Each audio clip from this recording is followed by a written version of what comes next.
Welcome to The Explainer. So when you think about global power, what comes to mind? Maybe oil fields or massive armies? Well, the new global power struggle is being fought over something you can actually hold in your hand, a tiny piece of silicon. Today we're unpacking India's really ambitious plan to achieve something called sovereign AI. So let me start with a question for you. What do you think is the world's most strategic resource right now? For most of the last century, the answer to that was pretty simple. It was oil. But the game has totally changed.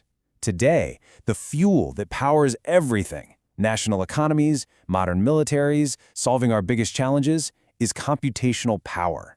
It's the engine behind artificial intelligence. So how did we get here? How did a tiny little piece of silicon become the thing that basically dictates global power? All right, let's get into it. And this is India's answer. Take a look at this number, 200,000. That is the country's long-term target for its national cluster of graphics processing units, or GPUs. In the global AI race, believe me, a number like that is a massive statement of intent. So why is that 200,000 number such a big deal? Because right now, the market for these supercritical AI chips is, well, it's basically a monopoly. A single US-based company, Nvidia, designs something like 90% of them. And that, right there, creates a huge vulnerability for pretty much every other country on the planet. And this quote just hits the nail on the head. We're looking at a new world order where getting your hands on these chips is just as vital as securing oil or gas. This reality has kicked off what a lot of people are calling the chip wars, as nations scramble to secure their own supply chain. Okay, so this all brings us to a really fundamental question, right? What is it about these specific chips, these GPUs, that makes them so absolutely essential for artificial intelligence? To really get that, we need to take a quick look under the hood at the tech itself, and at this core idea that's driving the whole competition: sovereign AI. Okay, let's start with the basics. On the left, you have a CPU, the brain of a traditional computer. It's a master of all trades, designed to handle complex tasks one after the other, just super fast. But on the right, you've got the GPU. Now this thing actually got its start in the world of video games. Its whole job was to render millions of pixels on your screen all at the exact same time. Its superpower is something called massive parallelism, basically doing millions of simple things all at once. And it turns out that incredible talent for doing a million things at once is exactly what modern AI needs. I mean, think about training a large language model. That's the tech behind tools like ChatGPT. It's just endless, repetitive calculations. A GPU can chew through those tasks in parallel on a scale that's just impossible for a CPU. It's the non-negotiable, essential piece of hardware for AI.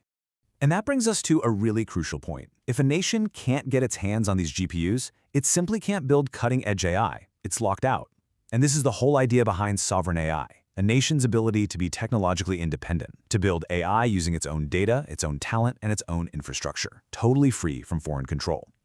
So the big question is, how is India actually trying to pull this off? Well, let's take a look at their national game plan, the IndiaAI Mission. And they are not messing around.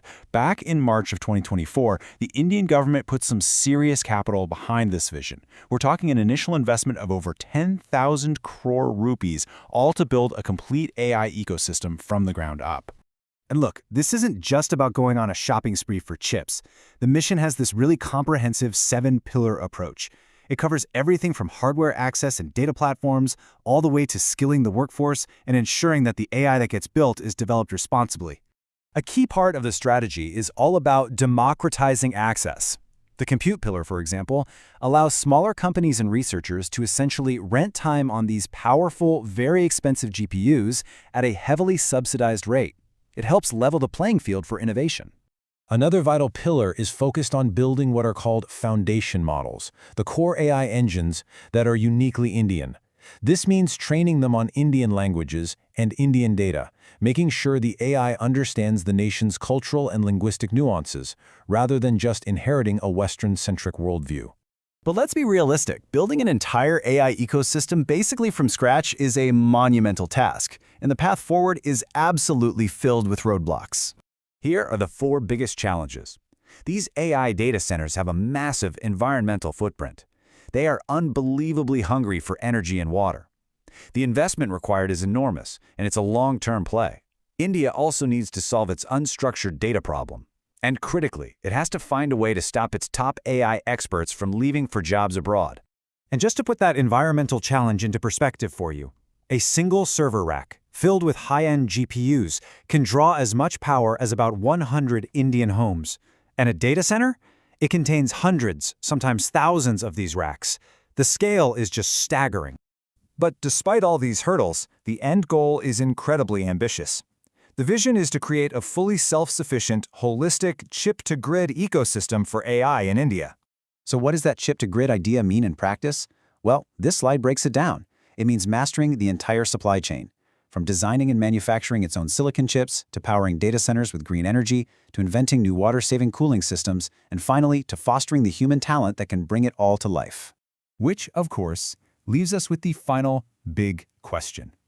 It is an incredibly bold vision for technological independence in the age of AI. But with immense global competition and some pretty significant domestic hurdles, can India truly build its own AI future, all the way from the chip up